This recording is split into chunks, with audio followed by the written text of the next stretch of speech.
Сайн бацгаана уу? Цэнхэр дэлгэцээ үзэн суугаа ээжүүд болон хүүхдүүдтэй их хүрсэн баярын мэндийг хүргэе. За өнөөдөр их хүрсэн баярыг тохиолдуулан 67 дугаар сургуулийн 12 ангийн сурагч Оюутан миний бие мөн сан сургуулийн 5 дугаар ангийн сурагч Эзэн Толго бид хоёр боловсрол соёл шинжлэх ухааны яамны сайд Баатар Улиг ахтайгаа ярилцахаар хүрэлцэн ирсэн байна. Танд юуны өмнө энэ өдрийн мэндийг хүргэе. Мөн олон улсын хүүхдийн эрхийг хамгаалах өдрийн мэндийг хүргье.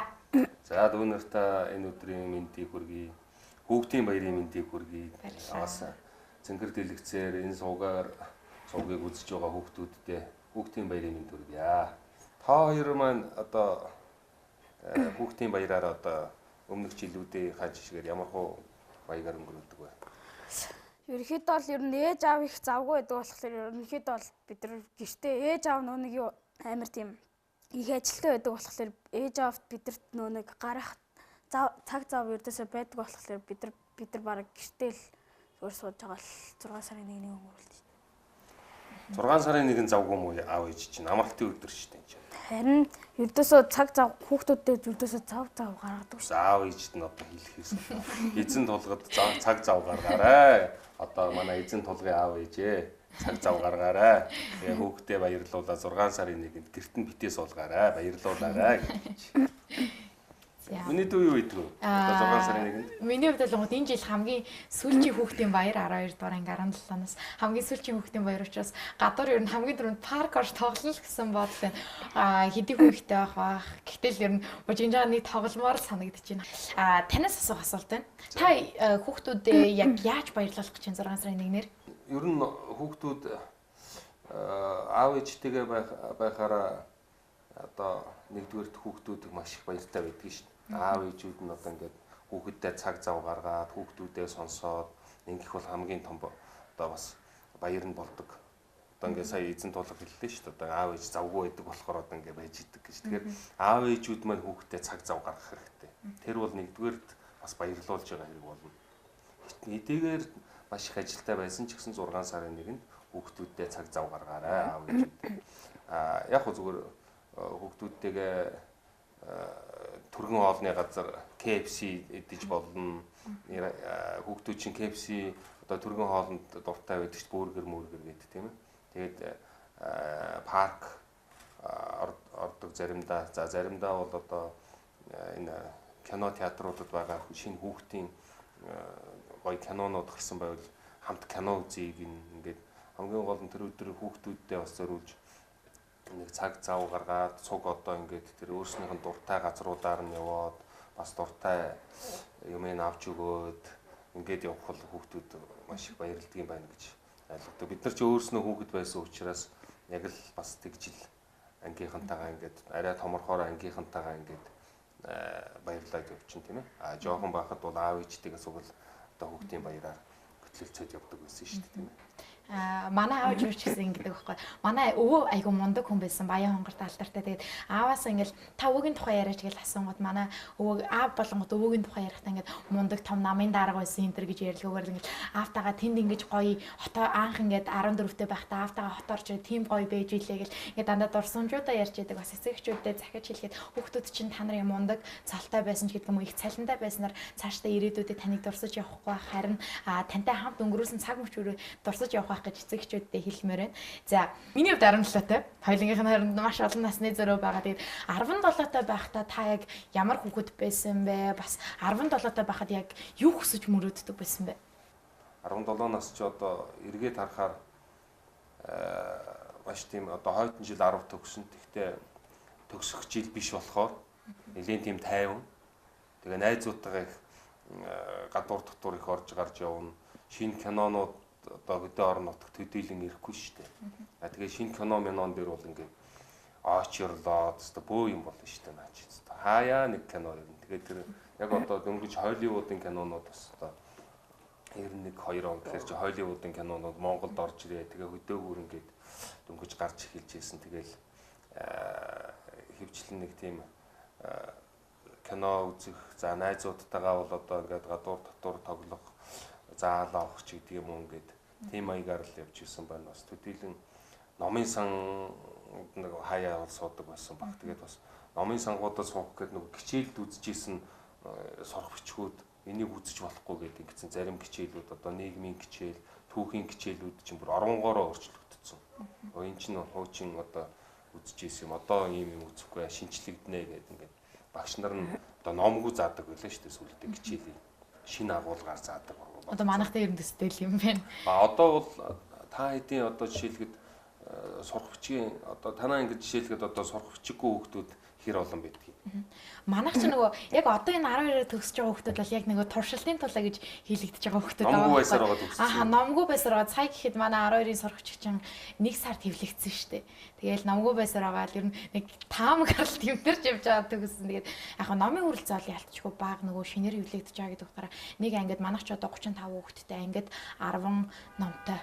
Тэгээд голтой явах болно бол Монгол хүнд чинь манай өө дандаа хэлдэг гэсэн байхгүй. Монгол хүнд чинь болохгүй юм гэж байдгүй маа, чадахгүй юм л гэж байд юм аа. Ямарваа нэгэн зүйлийг бурууг өөрөөсөө бусдаас өөрөөсөө хайжээ гэдэг шиг яг ингээд зүгээр номонд буруугаа өгөөд байх юм бол байхгүй байх гэж бодож байна. Номтойч номгүй ч сурах тийм ээ. Багшийн зааснаар ингээд багшигаа заасныг сайн сураад тэгээд тэрийгээ сайн номын санд ч юм уу давтаад дадлагжуулаад тийм ээ мэдлэг болгож явах.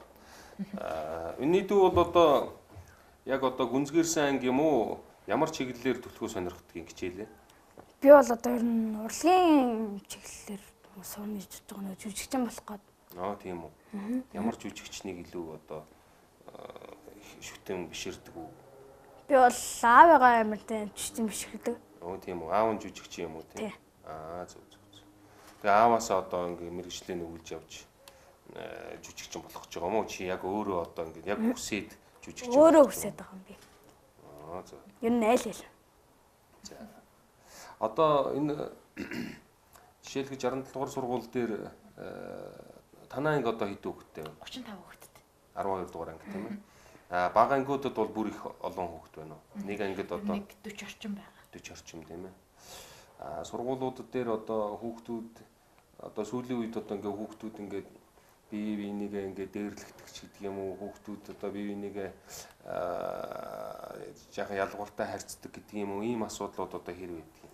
Манай сургуульд бол зөндөө байгаа.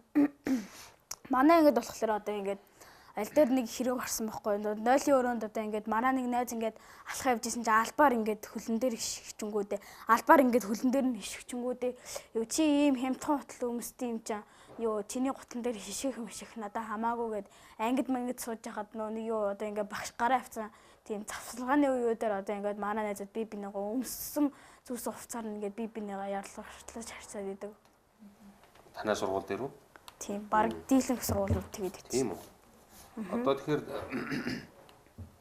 өмсөн хувцсаар нь одоо ялгуурлах гэдэг юм уу эсвэл одоо яр тэнхээгээрээ одоо дээрлэх гэдэг юм уу ийм асуудлууд бол хэр одоо түгээмэл байдгийг одоо танай сургууль дээр жишээ мэдээж байгаа маш их байгаа. Яг та нарын үед болонгод нөгөө муу авсан муу сурталхтнаа нөгөө гахаа 3 гахаатай бахаатай гэл юудаг гэсэн багтаа ингээ нөгөө тэр бол цагаан гадуурхал гэж бол хувьдаа бодоод байгаа. Яа гэвэл муу сурч байгаа хүмүүстэй та нар муу байна гэж ярьж байгаа учраас бидний насны онцлогон дээр одоо generation Z гэж яригдаад байгаа энэ үеийнхэн бодлонгод хамгийн их ингэж гадуурхагддаг асуудал нь нэгдүгээр гадаад төрхөөр нь царайгаар нь чи царай муутай чи царайлаг гэл өмсөж байгаа хувцаар нь хэрглэж байгаа гар утсаар нь гэд энэ дээр нэг алдаатай юм надад санагддаг нь юу юм бэ гэвэл яг бидний боловсролыг бүр маш сайн олгож өгч байгаа хүүхэд болгоныг хүн болгоныг Монгол улсын иргэн болгон 9 дугаар ангийн бүрэн дунд боловсрол эзэмшсэн байх хэрэгтэй гэдэг.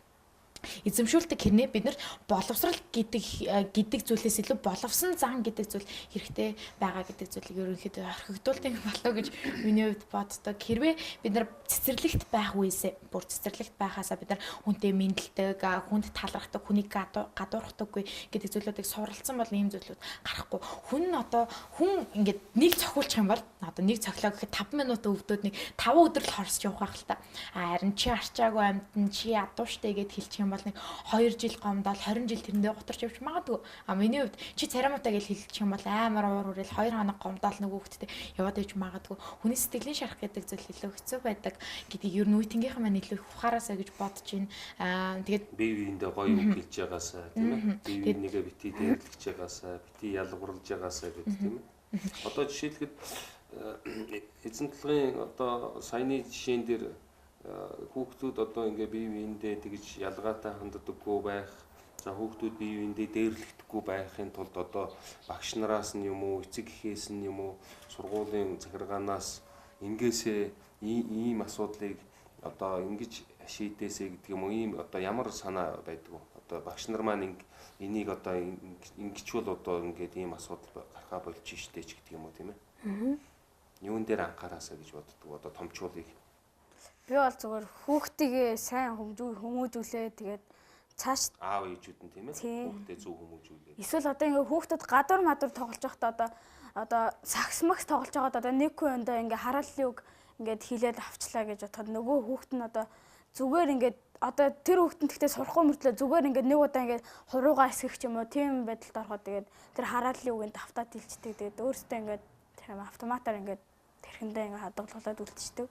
Тэгэхээр тэр нөлөөлж юм тийм ээ. Одоо буруу үг хэрэглэхэд зүгээр дэрэгдэн байсан хүүхэд автоматар цээжилж чинь гэж юм шүү дээ тийм ээ. Тэгээ аманд нь орчиж чинь тийм ээ. Тэгэхээр одоо байнга одоо хэлж байгаа үг үйлдэлээ бас хянаж явах хэрэгтэй байна. Найз нөхөдтэй зөв үлгэр дуурайж болж юмар байна тийм ээ. Бас аав ээжүүд нь хүүхдүүдээ бас зөв хүмүүжүүлж гин үү, зөв өсөж гин үү, ямар үг хэрэгжилж гин, ямар хүмүүстэй нөхөрлж гин тийм ээ. Одоо ингээд бас юун дээр нь би аав ээж учраас энэ хүүхдэд анхаарах уу гэдэг дээрээ бас аав ээжүүд маань анхаараасаа тийм ээ. Яг нөгөө юу байхгүй юу?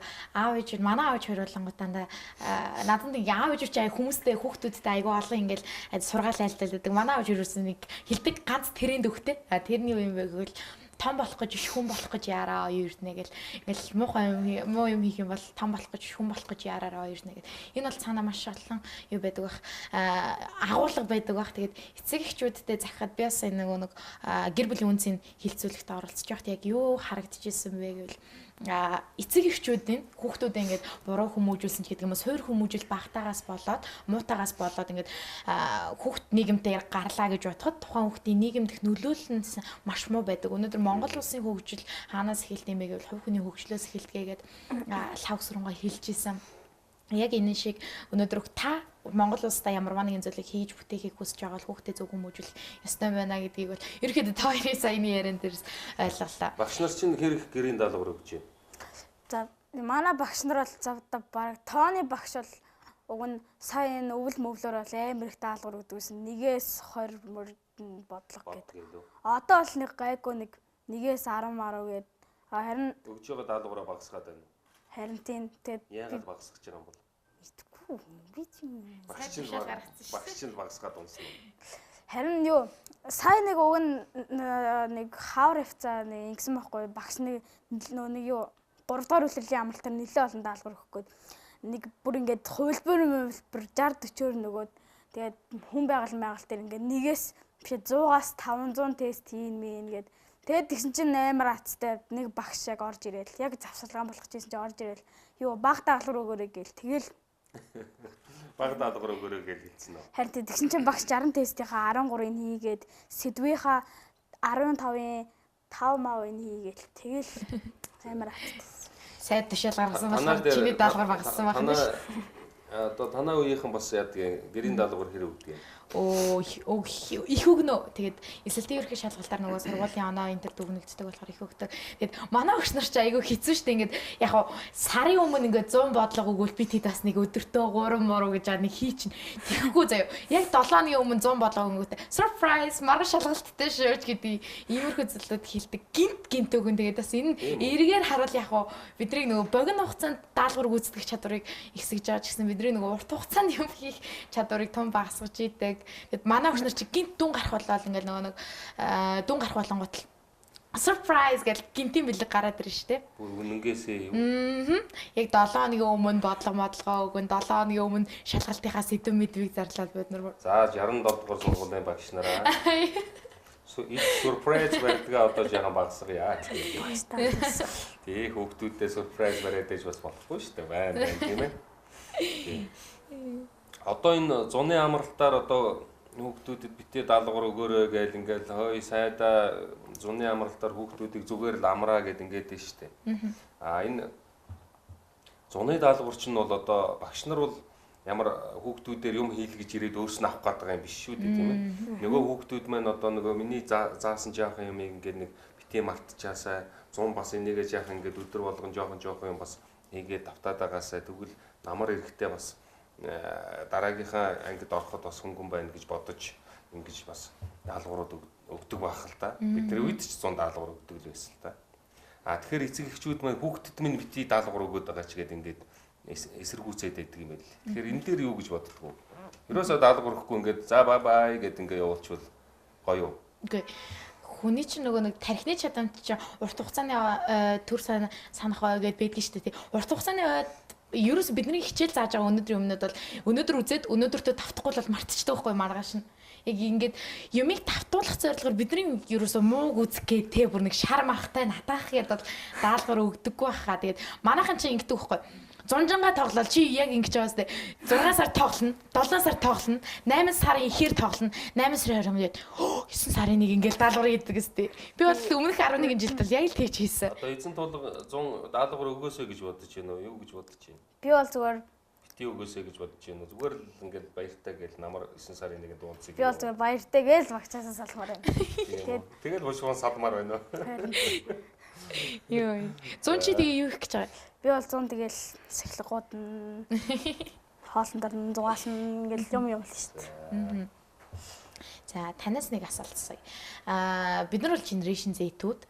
Generation Z гэдэг нь болонгод 2005 оноос хойш төрсэн насны хувьд арай онцлогтой та хэдээс бол тис ондоо гэсэн үг. Одоо та тэрийг одоо ямар улсын аль эрдэмтэд яаж баталсан тийм юу гэдэг. Олон улс даяар ингээд хэрэглэгдэж байгаа нөгөө насны онцлогоор нь хамаараад одоо бид нар гэхэд технологи 900 төрсэн хүмүүс одоо бидний зан чанарын онцлог хүртэл арай өөр юм байна л та. Утсаа харсаар хагаад хүмүүстэй харилцаж нөгөө мэдрэмжээ илэрхийлэх гэхээсээ илүү дотроо мэдрэмжээ хадгалдаг тийм нөгөө флегматик төрлийн хүмүүс ер нь бэлтгэгдэж байгаа гэж олон нийтээр ерөөхдөө яригдж байгаа. За тэгвэл бидний үед бол ингээд ялчгүй таны 5 настай одоо чи чинь 5 дугаар анги 11 настай 11 настай хүүхд ямар гар утас ирж байна?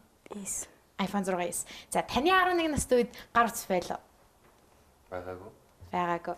За тэгэхээр бидний би бол 17 настай. Яг 17 настай байхад 12 дугаар ингээд гар утас гэдэг зүйл бол түгээмэл байна. Хүн болгон гар утастай байна. Хүүхэд залуучууд одоо манай дүү хүртэл гар утастай байгаа байхгүй. Тэгэхээр бид нар бол гар утас бол бидний амьдралын яалтч нэг хэсэг болж байгаа юм тийм. Гар утсаараа бид нар маш олон гайхалтай зүйлүүдийг бүтээж байгаа, маш олон зүйлүүдийг олж авч байгаа. Маш олон зүйлээс хийж байгаа. Одоо бид нар чинь гадуур явж байгаа л ингээл мэдгүй англи үг гарчих юм бол шууд төлөвчигдэнэ. Тэгэл интернетээс янз бүрийн гоё мэдээллүүд, подкаст сонсно, влогууд үзэн, тэгэл инстаграм руу ороод за гадаадууд яаж амьдарч ийн гэл ингээд гадаадуудын бичсэн постуудыг үзээд иймэрхүү байна. Гэхдээ бидний яагаад сургууль дээр гар утсыг мань хориод байгаа вэ? Гар утасны хэрэглээ гэж нэг юм байна шүү дээ. Одоо ингээд та нар хэрэглээд байгаа гэдэг юм чинь. Хүүхдүүдийн хүмүүжил төлөвшил одоо энэ оюун ухааны төлөвшил гэдэг юм чинь насны онцлогтой. Одоо ингээд эзэн тулга жишээлхэд төлөвшил бүрэн гүйцээгүй байна. За оюун эрдэнэ төлөвшил бүрэн гүйцээгүй ингээд ийм оюун санааны төлөвшил бүрэн гүйцээгүй ийм нөхцөл юмд одоо амархан автах юмыг одоо автна гэдэг маань одоо ингээд бүр илүү дурд сонирхолтой болоод ингээд явах ийм магадлал маш их өндөр байдаг. Одоо ингээд хүүхдүүд ингээд буруу юмд автгаас сэргийж гээл одоо хүүхдийг янз бүрийн буруу гаж нөлөөнд автгаас сэргийж гээд байгаа үстэй. Одоо ингээд хүүхдийг хамгааллын асуудал өрөө. Тэр хүрээнд энэ юмд ингээд автна гэдэг маань сүүлдээ донтох хэлбэрлүүг ороход амархан. За одоо насанд хүрсэн үнийг нэг энэ их гоё юм шүү, энэ их сайхан юм шүү гэд хэлээд хэлэнгүүд тэр хүн чи одоо тэр юмд ингээд автаад ингээд тэрэнд бүр ингээд хамаг цагаа зарцуулаад ингээд явах бол тийм баг хэцүү шүү дээ. Хүүхэд бол маш амархан гэж. Тэгэхээр та хүүхдүүдийнхээ нэгдүгээр эрүүл мэндийн асуудал. Одоо та нарын ингээд бие физиологийн хөгжил боёжил чинь ч гүйцээгүй. Та нарын нүдний торлог бүрхөвч чинь эмзэг байгаа. Оюун санаа чинь маш их тийм цэвэр гэгээлэг байгаа. Тийм ээ? Дээр нь маш их тийм их юмыг маш амархан сурах, маш их тийм боломжтой юм насан дээр байгаа байхгүй юу? Тэгэхээр нүдний чи харааг хамгаалж байгаа. За энэ дээр зүгээр хамгийн сайнаар нь бодоход нүдний чи харааг хамгаалж та нар одоо утсан дээр ингэж байгаа цагаа яг энэ төр хичээл номондоо зарцуулаасаа гэж бодож юм.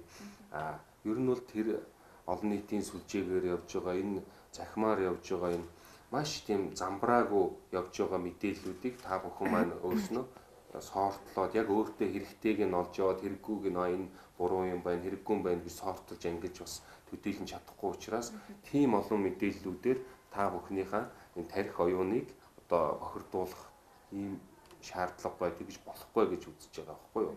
Тэгээд энэ сошиалор чинь дамжуулж хүүхдүүдэд буруу үлгэр дуурайлал болох, хүүхдүүдийг магадгүй зарим нэг гэмт хэрэг зөрчил рүү уриалах, дуудах ч гэдэг юм ингээд нэг ийм юмнуудаас сэргийлж байгаа учраас сургуулийн орчинд над захим хэрэглээ гэж хорж байгаа.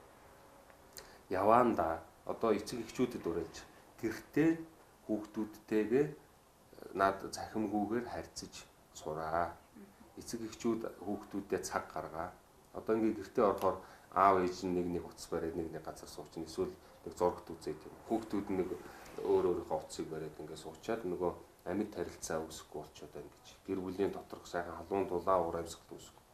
Сайн хэллээ шүү дээ. Аав ээжүүд маань одоо ингээд бидний ингээд тоохгүй ингээд яваад байдаг.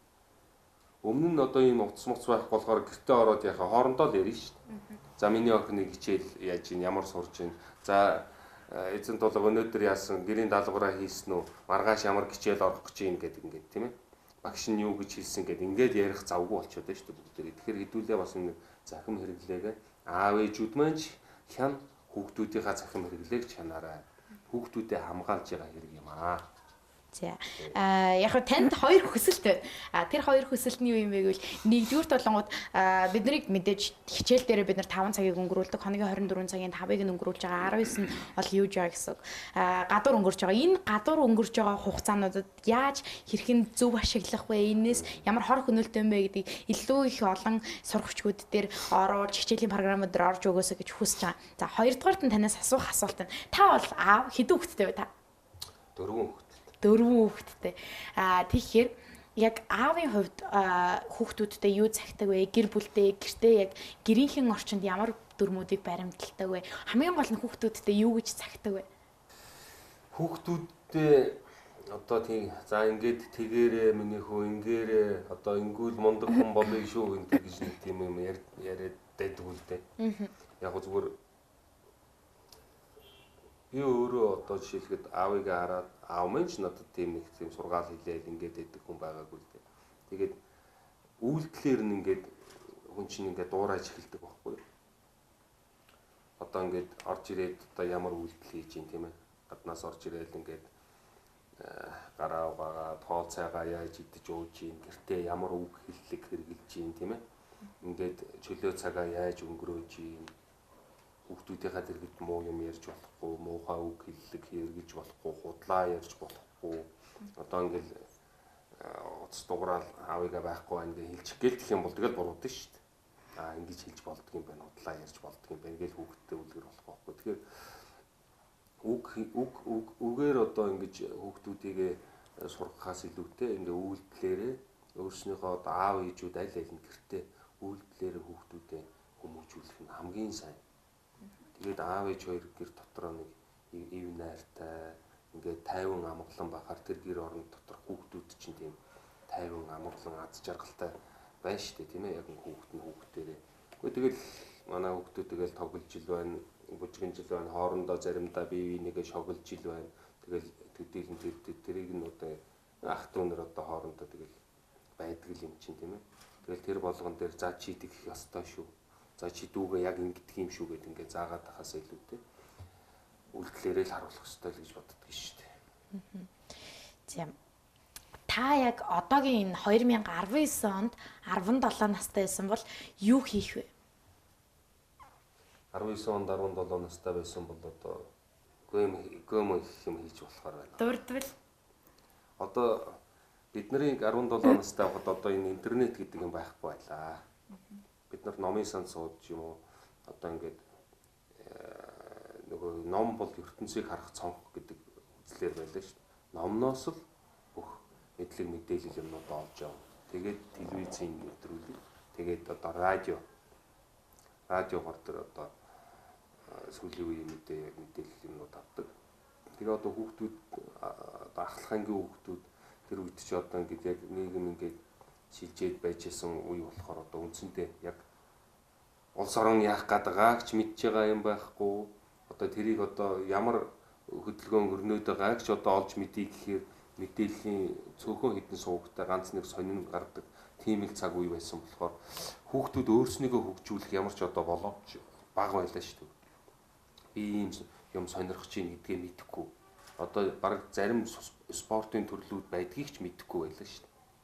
Тэгээд ингээд одоо интернет гэдэг юм хэрвээ ийм юм байсан бол одоо тэр үед одоо ямар ч одоо мэдлэг мэдээлэл юмнуудыг олж аваад хүүхэд эрт өөрийгөө нээгээд за энэ их сонирхолтой юм байна гэдэг. Би яг зүгээр дунд сургууль 5 6 дугаар ангиас эхлээд ном их уншдаг байсан л да. Түүхийн номнууд их уншдаг, түүхийн зохиолууд их уншдаг байсан. Тэгээд нэг ер нь түүхэнд их сонирхолтой. Тэгээд номын донд түүхийн номнууд олж уншаал. Тэгээд тэр түүхийн юмнууд дээр нь одоо эссе бичээл ингээл их тийм сонирхдаг хүмүүс байсан. Тэрнээс одоо би 17 настай байсан бол тэр үеийн шигээ байсан бол одоо ингээд дэлхийн түүхийг бол одоо бүр тэр чигээр нэгэ толгоор руу аваад хийцэн. Одоо тэгээ цаашаа одоо энэ түүхийн судалгааных нь юм нь одоо бараг цаашаа явцсан байх ч байсан юм одоо яах байсан тийм үү.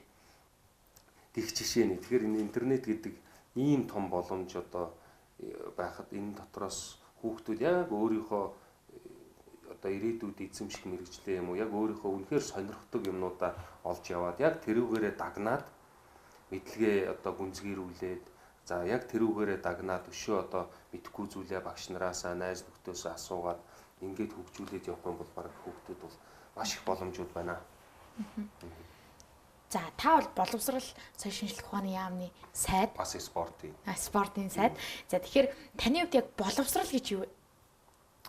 Боловсрал гэдэг маань одоо ингээд яг хүүхдүүд та бүхэнд өнөөдөр ингээд танхимд зааж байгаа тэр хэдин хичээл тийм ээ. Тэгээд ингээд шалгалт аваад ингээд нэг математикийн хичээл, монгол хэлний хичээлгээ зааж байгаа энэ хүрээнд асуудал чинь боловсрал биш. Боловсрал гэдэг юм бол аав ээжийнх нь одоо хэлж сургасан зүйл бүр нэгээсээ одоо өнөөдрийг хүртэл та бүхэнд одоо ингээд сургууль багш нараас чинь аав ээжээс чинь одоо ингээд таньдаг найз нөхдөс чинь өгсөн мэдлэг мэдээлэл тэрийг одоо хүүхдүүд маань одоо яг өөрийнхоороо дүгнээд энэ толгоондоо хийгээд ингээд эзэмшсэн байгаа байдал тэгж ойлгож болно. Энэ бол өөрөө энэ хүүхэд ингээд ийм хэмжээнд одоо боловсрсон байна гэдгийг ингээд харуулна. А боловсрал гэдгийг манайхан ингээд өрөөсгөлөөр ойлгодог нь одоо ингээд нэг дээд боловсрал, ерөнхий боловсрал гэдэг байгаа үз. Энэ танхимд зааж байгаа хичээлийн агуулгын хүрээнд яриад байгаа.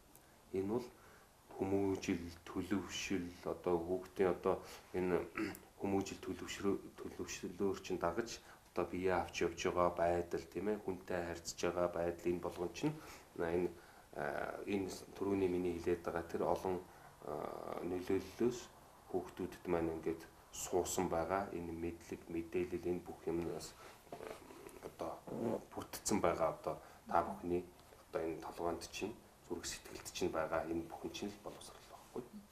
За тэгээд хүн энэ боловсрал дээр нэмээд хэлэхэд хүн бол насан туршдаа сурж байх хэвээр насан туршдаа боловсрж байх хэвээр гэдгийг чинь одоо дэлхийн эрдэмтэд баталчаад байна.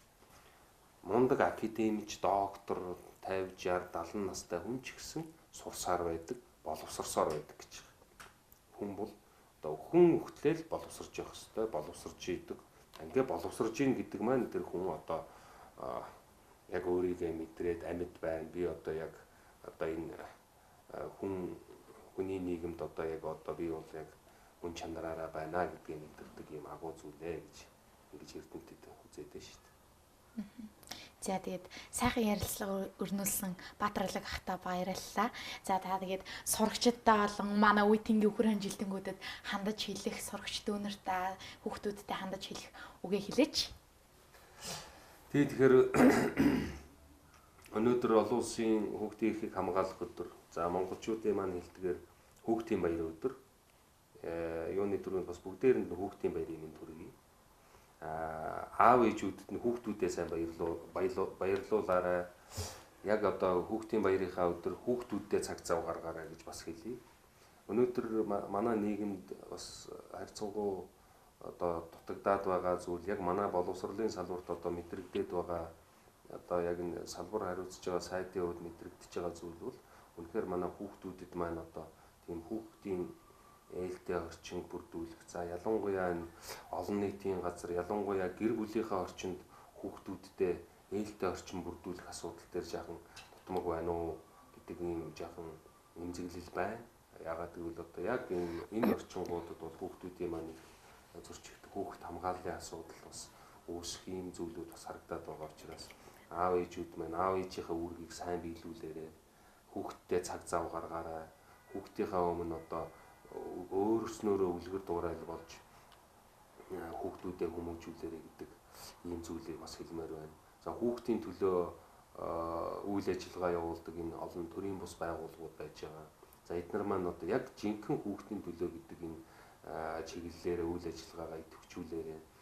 Монголын төр засгаас бас хүүхдүүдийн төлөө байнга анхаарч одоо тодорхой одоо бодлого үйл ажиллагааг гэрчимжүүлж явсаар ирсэн. Тэгэхээр энэ үйл ажиллагаагаа ч гэсэн бид бүхэн засах, сайжруулах, гэрчимжүүлэхийн ажлуудаа байнга тасралтгүй хийсээр явах болно. Тэгээд энэ баярын өдөр Монголын бүх үрс аз жаргалтай, эрүүл сайн сайхан байх ерөөлийг бас дэвшүүлж байна.